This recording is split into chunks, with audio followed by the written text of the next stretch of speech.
প্রচণ্ড বৃষ্টির কারণে কাজ বন্ধ। বৃষ্টি হচ্ছে,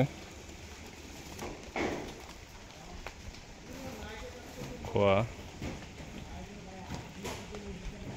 বালু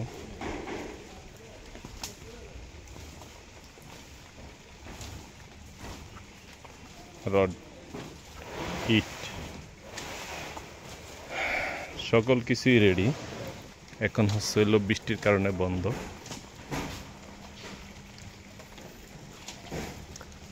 দেখা যাক কাজটি কতক্ষণের মধ্যে শেষ হয়।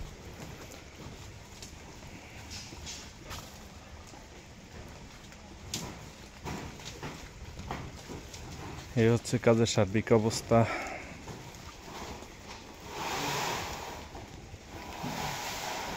বৃষ্টির দিনে আসলে কনস্ট্রাকশন কাজ করাটা কিছুটা ডিফিকাল্ট, তো সাবধানে কাজ করতে হবে।